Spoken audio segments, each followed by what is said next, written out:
찬양대 할렐루야. 너무 감사하고, 온전함의 대헌장이라는 말씀으로 온전함을 사모합니다 시리즈 두 번째 메시지를 전하겠습니다. 지금 우리 이 시대에 살아가는 저희들은 역사의 대변화의 변곡점에 있습니다. 인류 역사에 코로나라는 불청객이 찾아와 가지고 코로나 시대 이전과 이후가 이렇게 나누어지게 되었습니다. 이제는 저희들의 코로나 사피엔스 혹은 4차 산업혁명 시대의 디지털 사피엔스가 되었습니다.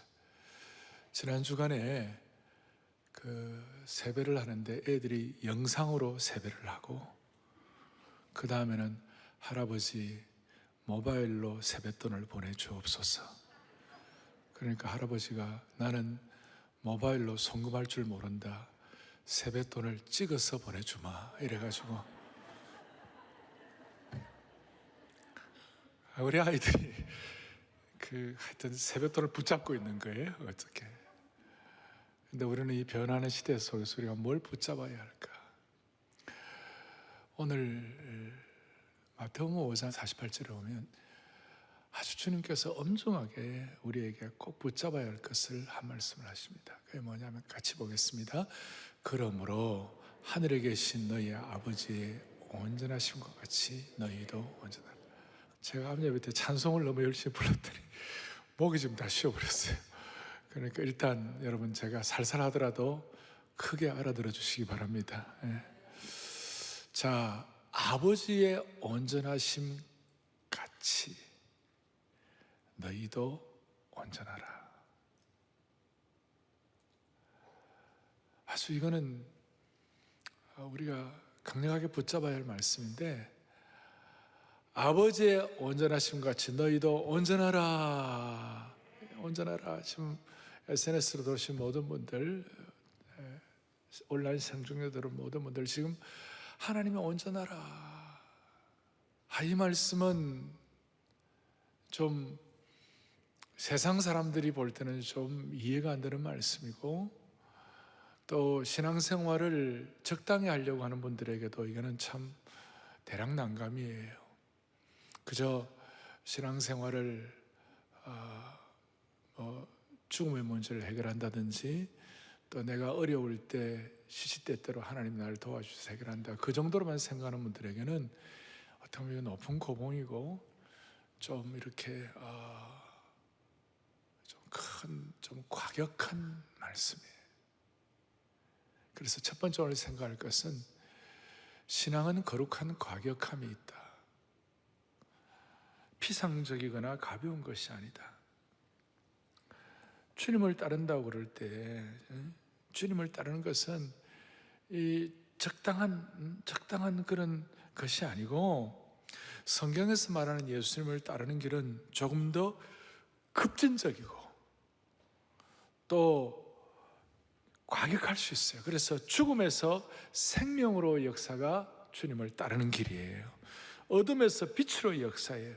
사탄의 나라에서 하나님의 나라예요. 나약한 삶에서 전적 위탁인 근본적인, 어떻게 좀 레디컬한 면이 있다는 것이, 세상의 가치관을 뒤엎는 좀 급진성을 갖고 있는 것이. 오죽하면 누가복음 9장 57절 이하에 보면 예수님의 제자가 되겠다고 찾아온 세 부류의 사람이 있었는데, 그 세 부류의 사람들 한 사람 한 사람들에 대해서 예수님은 좀 센 말씀을 하셨어요. 첫 번째 사람은 선생님이 가시는 곳은 어딘지 따라가겠습니다. 대단한 결단이죠. 거기에 대해서 예수님의 반응은, 그래, 너 생각 잘했다, 나와 따르자, 그런 말씀한 게 아니고, 여우도 굴이 있고 공중의 새도 집이 있으나 인자는 머리 둘 것도 없다.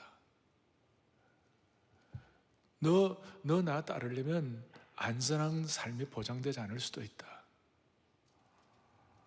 두 번째 사람은 방금 세상을 떠난 아버지 장례 치르고 예수님을 따르겠다고, 장례 좀 치르고 따르겠다고 그러는 예수님은 그 사람을 칭찬하기는커녕 뭐라고 그러냐, 죽은 사람을 장사하는 건 다른 사람에게 맡기고 너는 하나님 나라를 전파하라. 어떻게 보면 좀 냉정하실 정도로 그렇게 말씀하시는 거예요. 세 번째 사람은 예수님을 따르고 싶지만 먼저 가족들과 좀 작별 인사하고 예수님 따르겠다. 그러니까 예수님 뭐라고 말씀하시는가 하면 쟁기를 잡고 뒤를 돌아보는 자는 하나님 나라 합당하지 않다. 이런 차원에서 예수님을 따르는 길은 피상적이고도 적당한 것이 아니고 예수님을 따르는 참된 제자의 길, 온전한 제자의 길은 뭐냐면 첫째, 안전한 집을 떠나는 모험의 길이요, 두 번째, 세상의 가치를 뒤엎는 전복하는 길이며, 세 번째, 목숨까지 내어놓아야 하는 순교자의 길. 이거 정도에 되는 대단한 거예요. 예수님 따르는 것은 적당한 것이 아니라 본질적으로는 급진적인 변화가 있다는 것이에요. 좀 과격하다. 이걸 한 번에 정리한 구절이 누가복음 14장 26절과 33절인데, 누구든지 내게로 오는 사람은 자기 아버지나 어머니나 아내나 자식이나 형제 자매뿐 아니라 심지어 자기 목숨까지도 미워하지 않으면 내 제자가 될 수 없다. 33절, 이와 같이 너희 가운데 누구라도 자기 소유를 다 버리지 않으면 내 제자가 될 수 없다. 심지어 가족들을 미워해야 한다. 사실은 이 내용은 주님을 올바로 따르겠다고 주님에 대한 우선순위, 사랑의 우선순위가 바로 되어야 가족들이나 자녀들도 제대로 사랑할 수 있다는 그런 내용들이 깊이 포함되어 있긴 하지만, 그러나 일단은 이건 너무나 우리에게 좀 쉽지 않은 버거운 과격한 말씀이에요. 그래서 이것이 그 당시의 문화와는 너무 달랐기 때문에 예수님 당시에 바리새인과 서기관들이 이 예수님의 가르침에 대해서 반대하고 저항하고 격렬하게 공격하고 그렇게 했어요. 그러니까 일종의 문화 충격이 온 거예요.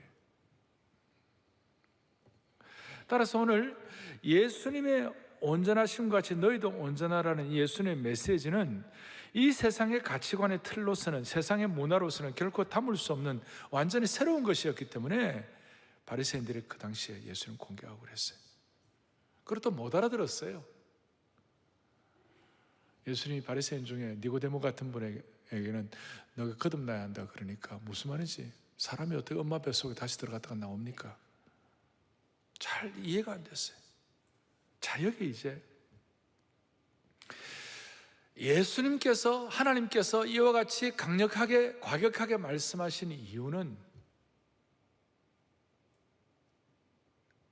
이 길이 아니면 우리의 삶의 진정한 보람이라든지 가치라든지 정말 내 생에 후회 없이 살아가야 할 만한 그 후회 없을 일이 이 길이 아니면 다른 길이 없다는 것이에요. 조금 더 세게 얘기하면 주님이 얼마나 자신이 있으면, 우리 보기에는 부담이고 과격하고 우리 보기에는 좀 이게 급격한 것 같지만 너무나 이것이 주님이 얼마나 자신이 있으면, 아니 주님이 우리에게 얼마나, 우리 입장에서 볼 때는 우리가 대단한 존재도 아닌데, 우리는 이런 말씀을 들을 가치도 없는 존재인데도 불구하고 얼마나 우리에게 기대를 하시면 이런 말씀을 하실까. 어떻게 보면 우리에게는 영광스러운 특권이에요. 이 말씀이 얼마나 자신이 있습니다. 그런데 이 말씀은 당시에 바리새인들이나 그 당시의 입장에서는 문화 충격이었다는 말은 뭐냐면, 그 당시의 가치관과 사고의 틀로서는 도저히 이해가 안 된 거예요. 자, 하늘에 계신 너희 아버지의 온전하신 만큼 너희가 온전하라, 그렇게 말씀하신 게 아니고 온전하심 같이 너희가 온전하라 그랬어요. 이게 이제 중요한 거예요. 뭐가 아니라, 만큼이 아니라 뭐예요? 가치다. 만큼이란 것은 우리의 실력과 열성과 능력으로 막 도달해야 할 수준이에요. 그런데 가치는 like예요. 주님처럼 한번 되어보고자 하는 우리의 열망을 가지고 주님처럼 닮아가려고 그 영광스러운 특권이라고 생각하고, 아, 주님이 내가 아무것도 안 해도 불구하고 나를 어떻게 이리 취급하셔가지고 우리로 하여금 예수님처럼 되라고 말씀하시는가? 예수님만큼이 아니라 예수님처럼 되라고 말씀하시는가? 하나님만큼이 아니라 하나님처럼 되라고 말씀하시는가? 그 차이를 여러분들이 아셔야 돼요. 무슨 말인가 하면, 만큼이라면, 열성을 가지고 따라가고 말씀만큼이라면 당시에 바리새인과 율법 교사들을 따라가면 되는 거예요. 그들처럼 하면 되는 거예요. 그들은 열심히 노력하고 막 자기 의를 가지고 최선을 다해서 이렇게 했어요.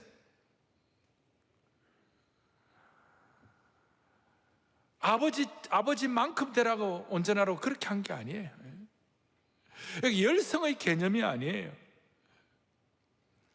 같이 자녀가 부족하더라도 아버지처럼 되라고, 자녀가 아버지 닮는 것이 당연하듯이 아버지를 닮아가라, 그런 뜻인 줄 믿으시기 바랍니다.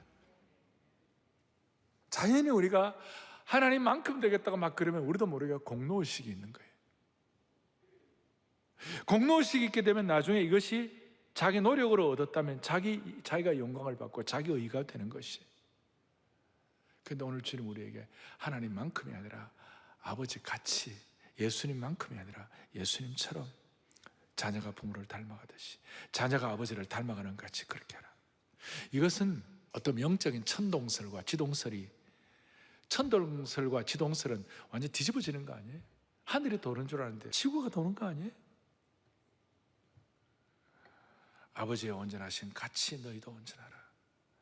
이 길을 따라 지나가다 보면, 지나놓고 보면 개인마다, 교회가 나름 주님을 닮아가다가 애쓰다가 보면 우리는 나이가 들어도 노쇠하지 아니하고 날마다 새마음 새영 신선함을 유지할 수가 있을 것입니다.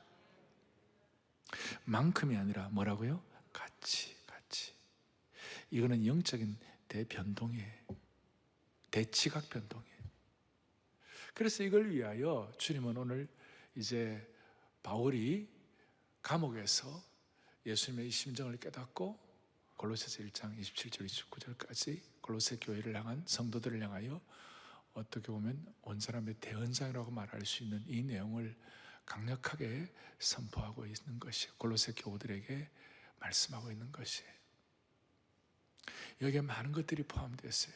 자, 처음에 거룩한 과격함을 가지고 주님 우리에게 요구하시는데, 우리 누구 좋으라고가 아니라 우리 좋으라고, 우리 주님 좀 닮아가서 우리의 삶의 유일한 길, 우리의 삶의 유일한 보람, 인생에 허전하지 않아요 가장 가치 있는 삶을 살라고 세상 사람들이 볼 때는 과격할 정도로 주님처럼 이렇게 말씀하셨는데, 그럼 주님처럼이 뭔가? 두 번째 생각할 것은 뭐냐면, 고대 근동 사회의 제자란 말과 예수님 시대 때 사복음서에 나오는 제자란 말이 좀 달랐어요. 그러니까 고대 근동 사회의 제자는 제자가 스승을 찾아가는 것이었어요. 스승의 고명한 말을, 그 소문을 듣고, 예를 들어서 아리스토텔레스가 위대하다 그러면 그 당시에 알렉산더 대왕의 청년 시절에 포톨로마이오스 같은 친구들과 함께 아리스토텔레스를 찾아갔어요.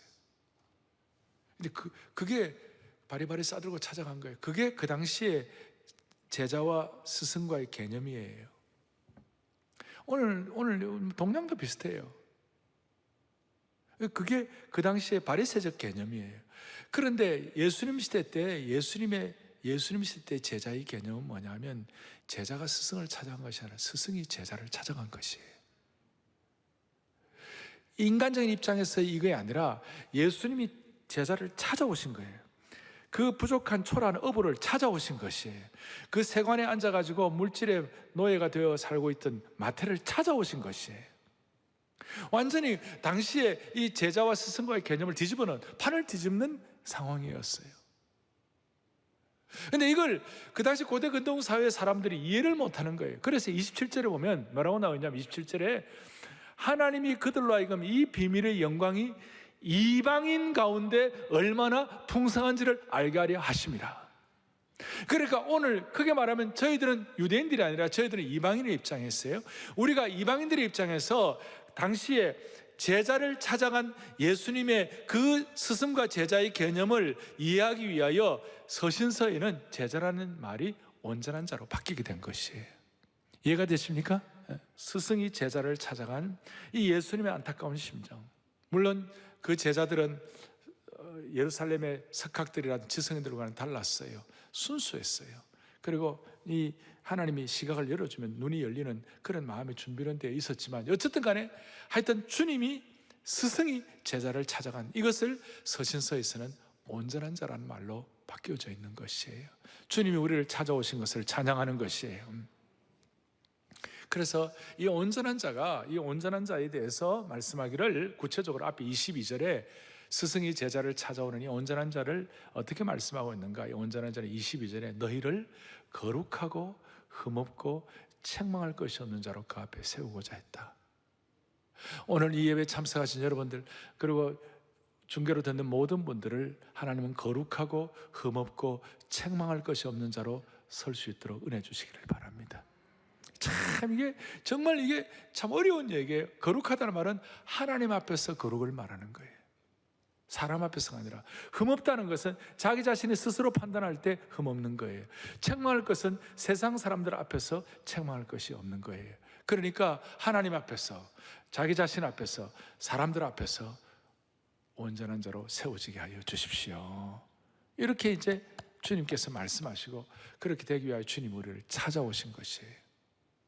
그러면 세 번째로, 그 온전하다는 말이 뭔가, 제가 지난주에 텔레오스에 대한 말씀을 좀 드렸는데, 오늘은 조금 더 들어가 가지고, 이 텔레오스라는 헬라어는 어떤 목적을 완성시켜 준다, 그런 뜻인데, 조금 더 이걸 우리식으로 표현하면 부족한 부분이 없도록 보완하신다. 주님이 오늘 우리로 하여금 온전케 하시도록, 온전하게 되라, 온전케 되라는 그 말은, 예수님처럼 온전케 되라는 그 말은 너희들의 부족한 부분이 주님을 통하여 채움받아라, 그 뜻이에요. 여러분과 저의 부족한 부분들이 보완되기를 바라는 것입니다. 예를 들어서 니고데모가 예수님께 찾아왔을 때 예수님이 니고데모에게 뭐라고 그랬어요? 세상적으로나 도덕적으로, 인격적으로 볼 때 니고데모는 세상적으로 부족함이 없어 보였어요. 그런데 주님이 볼 때 그는 뭔가 빠진 것이, 큰 것이 있었어요. 물과 성령으로 너는 거듭나야 한다. 어떤 청년이 예수님 찾아왔어요. 주님, 내가 어떻게 하면 구원을 얻겠습니까? 주님이 계명 지키라고 그랬어요. 그럴 때 그가 어릴 때부터 다 지켰다고 그랬어요. 대단한 사람이죠. 젊은이가 육체의 쾌락에 탐닉하지 아니하고 주님 앞에 나와서 구원의 문제를 질문할 정도 대단한, 주님 뭐라고 그랬어요? 너 그래 빠진 거 있다. 너 물질에다가 너 마음이 너무 많이 가 있어가지고 너 물질을 정리하고 나를 따르라. 여기 뭘 말하는가 하면, 니고데모나 이 청년에게 빠진 것을 주님이 보완시켜 주시길 원하는 것이에요. 그게 온전한 자라는 말을 할 때에 우리의 부족한 부분을 보완시키는 것. 그래서 어떤 목적을 위하여, 주님을 닮아가는 걸 위하여 더 그것이 완성될 수 있도록 부족한 부분을 보완시켜 주시는 주님을 찬양합니다. 그러니까 온전하다라는 것은 우리가 완벽하게 될 수 있나요? 만큼이 아니에요. 처럼인데, 대신 주님은 오늘도 우리로 하여금 이 길이 아니면 다른 길이 없기 때문에 좀 과격하게 보이더라도 우리의 부족한 부분을 보완하시는 주님을 찬양하는 것입니다. 그래서 하나님 앞에서는 거룩하고 자기 자신 앞에서 흠없고 세상 앞에서는 책망할 것이 없는 자로 점점 다듬어 주시는 것이에요. 이걸 위하여 구체적으로 어떤 우리의 부족한 부분을 어떻게 채우실 것인가 할 때에 1장 29절 뒤에 2장 1절이고 2장 2절에 나왔어요. 그거 1절 2절 하면 거기 라오디게아라는 말도 나오는데, 당시에 골로새, 라오디게아, 지금도 간 퍼무칼레라고 터키의 트라이앵클 삼각지점인데, 라오디게아나 골로새나 퍼무칼레 비슷비슷한 지역이 있었어요. 골로새 교회 현장에 있는 사람들에게 뭐라고 말씀하시는가?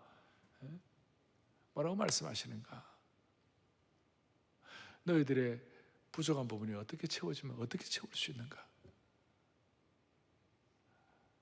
2장 2절 이렇게 나와 있어요. 이는 그들로 마음의 위안을 받고, 첫째 위안을 받고, 두 번째 사랑 안에서 뭐하고? 연합하며, 세 번째 확실한 이해의 모든 풍성함과, 네 번째 하나님의 비밀인 그리스도를 깨닫게 하려 하십니다.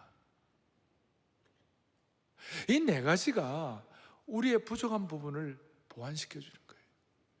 여러분, 주님만이 주시는 위안과 은혜가 여러분들의 있기를 바랍니다. 그리고 동시에 이 은혜를 받은 성도들이 서로를 격려하는 것이, 영적 격려를 주고받는 거예요. 동정이 아니라 영적 격려를 주고받는 거예요. 그래서 서로 위로를 받는 거예요. 여러분 서로 만났을 때 거룩한 격려와 위로가 서로에게 있기를 바랍니다. 주일날 이렇게 왔을 때 진짜 격려와 위로를 주고받아야 돼요. 무슨 아부하라 그런 뜻이 아니에요. 그럴 때 우리의 부족한 부분이 보완되는 것이에요. 두 번째는 뭐라고 그랬어요? 연합이라고 그랬어요. 연합이에요. 어떤 사람은 가는 곳마다 연합이 아니라 깨어지는 곳이 있어요. 트러블 메이커가 있지만 우리는 그것이 아니에요. 피스메이커 역할을 하는 거예요. 그럴 때 우리 보완이 되는 거예요. 영적으로 성숙한 사람들이 연합할 때에 많은 것들이 보완이 되는 거예요. 세 번째는 뭐라고 그랬어요? 거기 보니까 이렇게 나와 있어요. 모든 풍성함. 우리 하나님은 모든 풍성함, 특별히 27절에 보니까 그 영광의 풍성함이 있다고 그랬어요. 우리 하나님은 말로 다 할 수 없는 하나님은 부유하시고 풍성하다 다 준비하고 계시는데 우리가 너무 핍절하고 우리가 너무 가난뱅이 신세를 면치 못하다면 그건 안타까운 것이에요. 주님은 오늘도 하늘의 부유함으로 우리를 채워주시기를 원하는 것이에요. 하나님의 부유의 그 풍성한 은혜의 광맥을 오늘도 캐낼 수 있기를 바랍니다. 주식 광맥 캔다고 너무 그러지 말고 하나님 나라의 부유함, 그 온전함이 점점 우리의 부족함에 채워지는 거예요. 네 번째로는 하나님의 비밀인 그럴 때 자연스럽게 그리스도를 깨닫게 되는 거예요. 예수 그리스도를 깊이 깨닫고 부족함이 채워지는 것입니다. 자, 저는 지금 아버지 하나님처럼 너희도 온전하라, 예수님처럼 너희도 온전하라. 어떻게 보면 이거는 과격하고 어떻게 보면 이것은 정말 단호하죠. 물에 물 탄 듯 하잖아요. 명료해요.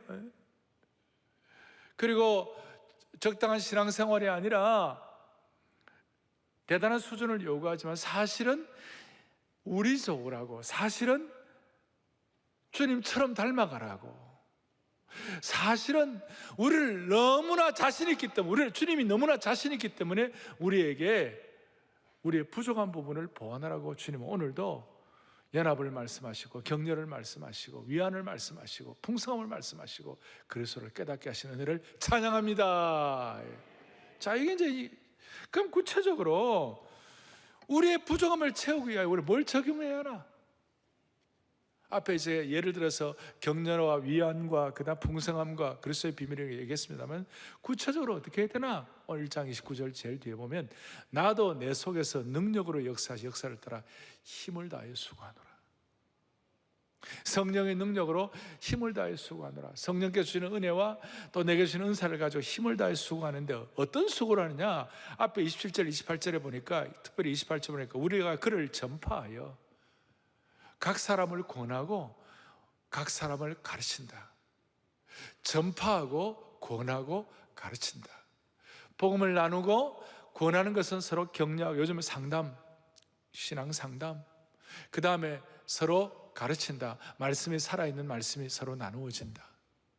사랑의 교회로 말하면 이 온전함을 이루어가는 부족한 부분을 채울 수 있도록 어떤 플랫폼이 있는데 그 플랫폼이 뭐냐면 다락방이라는 것이. 사랑의 교회 다락방은 복음이 나누어지고 사랑의 교회 다락방은 서로 영적 신앙 격려 위에 있는 것처럼 서로 격려하고 연합하고 사랑의 교회 다락방에는 말씀이 나누어지는 곳이에요. 그래서 온전함을 회복하기 위하여 힘을 다해 수고하는데 어떻게 수고하느냐? 이제 이번 봄학기 시작되면 본격적으로 이제 다음 주 이제 20% 이제 되는데 다음 주부터 이제 다락방이 시작이 되면 오늘 이 다락방이 온전함을 이루어가는 영적인 플랫폼이 되기를 바랍니다. 우리의 부족한 부분이 채워지는 그런 장소가 되기를 바라는 것이에요. 그러니까 우리 순자님들은 이런 면에 있어서 대단한 사명을 가진 것이에요. 순장님이 누구보다도 예수님처럼 되고 예수님처럼 사는 주님처럼 되겠다는 갈망이 있어야 되는 것이에요. 갈망이. 그리고 이 일을 위하여 플랫폼이 다락방이라면 이 일을 위하여 함께 누가 어떤 사람들이 수고하는가, 그 함께 수고하는 구성원이 뭔가, 함께 수고하는 동지가 누구인가 세 이름이 나와 있어요. 나도 내 속에서 능력으로 역사하시는 힘을 따라 수고하노라. 나도 할 때 나는 바울을 말하는 거예요. 그 바울은 지도자를 말하는 것이에요. 또 28절에 우리가 각 사람을 그래서 우리라는 것은 바울과 실라와 디모데와 뭐 이런 동력자들, 바울의 동력자들, 우리는 말하는 평신도 지도자들, 각 사람은 여기에 속한 모든 분들 한 분 한 분은 모두 나도는 교회 지도자, 바울가 지도자라고 그랬습니다. 지도자는 교회의 심장입니다. 지도자가 약해지면 교회가 약해지는 것입니다. 지도자가 살아있으면 교회가 살아있는 것입니다. 나라도 마찬가지입니다. 그래서 우리는 지도자의 복을 달라고 기도하는 것이에요. 온전함을 이루어가기 위하여, 예수님처럼 되기 위하여 지도자가 하나님 앞에 온전하게 쓰임받아야 되는 것이에요. 지도자, 우리는 교회, 우리로 말하는 순자님들, 교회 평신도 지도자들, 교회 중직자들 다 포함되는 거예요. 각 사람은 한 사람 한 사람 모두가 다 포함되는 것이에요. 이 온전함을 추구하기 위하여, 예수님처럼 살기 위하여 하나님은 우리에게 다락방이라는 플랫폼도 주시고 그걸 위하여 함께 수고하게 하는데, 지도자, 교회 중직자, 교회 각 성도들이 모두가 다 이 일을 위하여 같은 마음을 가지고 공동의 목표를 향하여 달려가게 되는 것입니다. 오늘 이 은혜가 있기를 바랍니다. 함께 하시기를 바랍니다. 자, 모든 교회는, 모든 성도는 세 가지가 균형을 이루어야 됩니다. 하나는 개인 큐티, 주님과의 교제, 그 다음 다락방을 통한 소그룹, 세 번째는 우리 함께 모이는 주일 예배. 나름 온전하게 바로 가려면 이 삼각대처럼, 소태 세 발처럼 개인 영성과 그 다음에 소그룹 다락방의 영성과 그 다음 예배의 영성, 이 세 가지가 같이 가야 하나님이 은혜를 베풀어 주시는 것이에요. 이 세 부류가 서로가 이 은혜의 사각지대가 없이 서로가 다 콜라보 연합 전선을 형성을 해야 되는 것이. 오늘 온전함의 대언장 속에는 이런 내용이 담겨 있는 것이에요. 그리고 지도자라 그러면 저만 지도력을 갖고 있는 것이 아니고, 또 저도 구성원이 될 수가 있고, 저도 공동체 일원이 될 수가 있고, 동시에 우리 성도들도 지도자가 될 수가 있고, 모두가 다 서로 연계가 되어 있는 것이에요. 아멘. 모두가 다 이 복합적인 어떤 그런 역할인 것이에요. 모든 성도들은 개인 영성, 그 다음 소그룹의 영성, 다락방의 영성, 그 다음에 모두가 함께 모인 예배의 영성, 이거 잘 조화해가지고 하나님께 큰 영광 올려드리기를 원합니다. 이제 오늘 마지막으로 제일 중요한 것을 말씀을 드리겠습니다. 저는 저의 생애를 통해서 쭉 돌이켜보면 예수님만큼은 우리는 아니지만 예수님처럼 되고자 했던, 그 주님처럼 닮아가고자 했던 가장 순수하고 가장 마음을 집중했던 그런 시기에 제가 있었던 은혜 중에 하나가 암송이었고, 그 암송이 우리 지금 매주 토요 비전 새벽 예배 때마다 70도 구절 우리가 암송을 계속하면서 주님을 닮아가려고 노력하고 있는 줄로 확신합니다. 그런데 그때 우리에게는 소위 제자들 헌장이라고 있었어요. 그 헌장이 좀 약간 과격한 헌장이었어요. 근데 그런 헌장들이 그 시대에 한결같이 있잖아요. 쭉 삶을 집중하게 만들어 줬어요. 매주일마다 그 헌장을 읽고 그 헌장을 갖다가 선언을 하고 선포를 하고 그렇게 했어요. 그래서 매주일마다 은혜를 주셨어요. 그래서 오늘 제가 사랑의 교회가 온전함을 사모합니다 시리즈를 하면서 앞으로 6개월 동안 계속해서 매주마다 반복해야 할 헌장을 하나 여러분들과 같이 나누겠습니다. 어떻습니까? 그래서 온전한 제자들 헌장, 지금 이 시기에 맞게 우리는 땅끝까지, 이 세상 끝날까지 예수 그리스도의 온전한 제자들이다. 이 첫 번째 대선언이에요. 땅끝까지라는 말은 공간의 제한을 받지 아니하고, 이 세상 끝날까지라는 말은 시간의 제한을 받지 아니하고, 시간과 공간을 초월해서 우리는 예수님의 온전한 제자들이다. 예수님처럼 닮아가려고 하는 온전한 제자들이다. 할렐루야. 그럼 두 번째, 그러면 온전한 제자란 뭐냐? 온전한 제자란 것이 뭐냐? 온전한 제자란 것은 예수님의 온전한 희생에 감사하여, 예수님의 완벽한 희생에 감사하여 예수님처럼 되고, 오늘만큼이 아니라 예수님처럼 되고 예수님처럼 사는 예수 그리스도의 특성을 지닌 성도를 말한다. 이건 무슨 신학책에 나오는 것도 아니고 지난 40여 년 동안 예수님의 온전한 제자가 되면 좋겠다는 마음의 소원을 안고 집중하다가 오늘 정리를 한 거예요. 예수님의 온전한 제자란 예수님의 온전한 희생에 감사하여 예수님처럼 되고 예수님처럼 사는 예수 그리스도의 특성을 지닌 성도를 말한다. 예수 그리스도의 특성이라는 건 뭐예요? 예수님의 온전함을 사모하는 특성을 지니는 거예요. 자, 그래서 제가 두 번째 온전한 제자란 그럼 하면 여러분들 한번 합독해 보세요. 온전한 제자란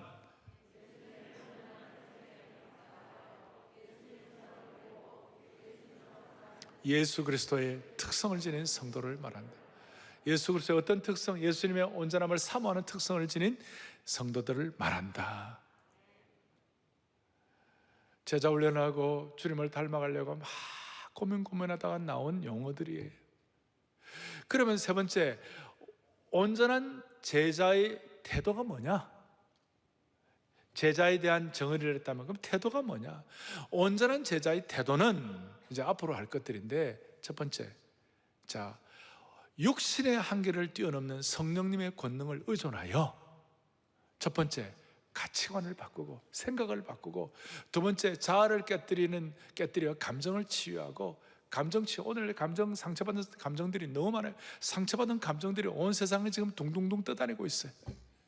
세 번째, 사랑의 관계를 통하여 복음적 삶의 열매를 맺는 일에 힘을 다하여 수고하는 것이다. 네 번째, 중요한 것이 네 번째, 온전한 제자의 삶에는 회색지대가 없다. 좀 과격할 정도로 삶의 전 영역에서 온전한 제자로 살든지 아니든지 선택이 있을 뿐이다. There is no gray zone. 온전한 제자의 삶을 살든지 아니면 선택이 있을 뿐이다. 둘 중에 하나다. 오늘 이 내용이 오늘 제가 정리한 것인데, 이 내용을 앞으로 6개월 동안 시간마다 여러분들이 마음속에 확증하고 정리하고 다시 리뷰하고 또 선포하고 이럴 때마다 하나님이 여러분들 속에서 역사할 것입니다. 오늘 이 내용과 옛날에 한 30-40% 비슷했던 그 내용의 젊은 시절에 수십 년 전에 이걸 할 때에 나주 출신 형제가 시골의 흑수저, 저 제주도 출신 흑수저, 저 대구 출신 아무것도 없는 친구들이 이런 내용을 가지고 지금 우리가 내용하고는 좀 다르긴 하지만 그러나 이런 제자들 헌장을 열심히 할 때에 하나님이 그 인생을 지금 생각하면 정말 폭발적으로 주님을 닮아가고 주님을 닮아가는 사람처럼 멋있게 사용해 주신 줄로 믿으시기 바랍니다. Before, After가 분명한 삶을 살도록 하나님이 길을 열어주시는 것이에요. 오늘 이 마음을 가지고 우리 한 번 더 할까요? 우리는 땅끝까지, 이 세상 끝날까지 예수 그리스도의 온전한 제자들이다.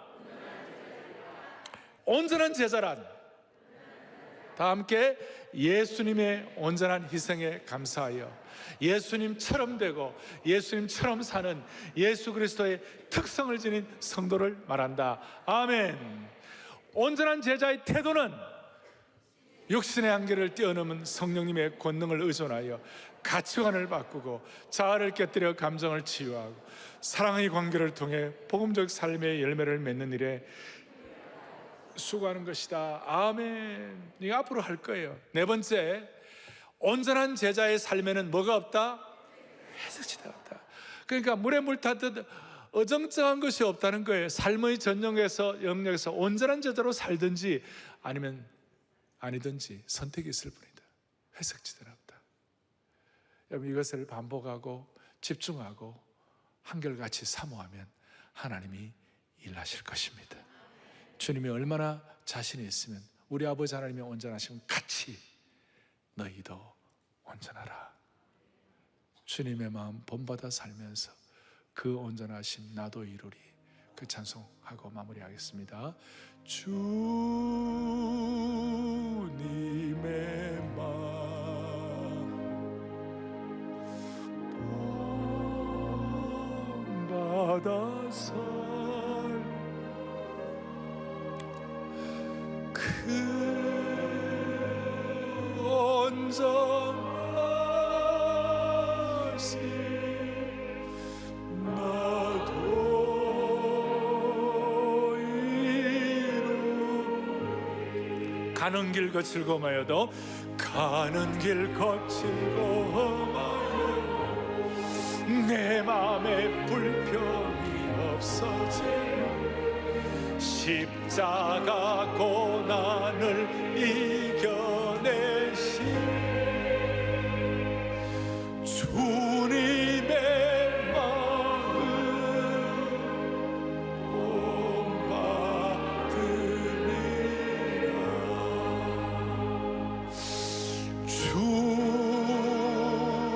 주님의 마음 받아 살면서 그 온전하심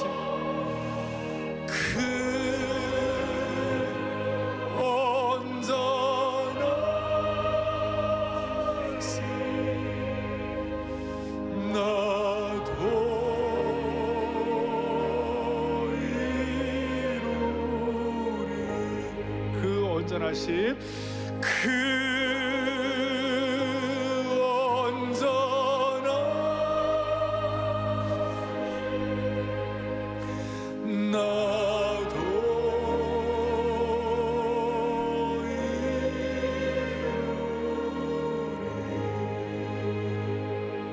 이루리. 가슴에 손을 얹겠습니다. 자비로우신 하나님 아버지, 육체가 조금 많이 힘들어도 쉽게 좌절하고 경제가 좀 잘 안 돌아가도 위축되는 이 소시민적인 삶을 사는 우리들에게 주님, 오늘도 우리에게 아버지의 온전하심처럼 너희도 온전하라고 하시는 이 말씀을 주님이 얼마나 자신이 있으면, 주님이 얼마나 이것이 유일한 길이라고 확증하셨으면 이렇게 말씀하실까 기억하며 우리 모두가 다 주님을 닮아가는 이 여정을 힘차게 전진하게 하여 주시기를 원합니다. 온전함의 대헌장을 날마다 사명의 헌장으로, 사랑의 헌장으로 받아서 우리에게 적용하고 이 헌장을 민족의 심장에다가 심는 저희들로 삼아 주시옵소서. 6개월 뒤에 비포와 애프터가 분명한 우리의 삶이 일어날 수 있도록 회색지대가 없는 신앙의 결단을 감당하게 하옵소서. 우리 주 예수 그리스도를 받들어 간절히 기도 올리옵나이다. 아멘.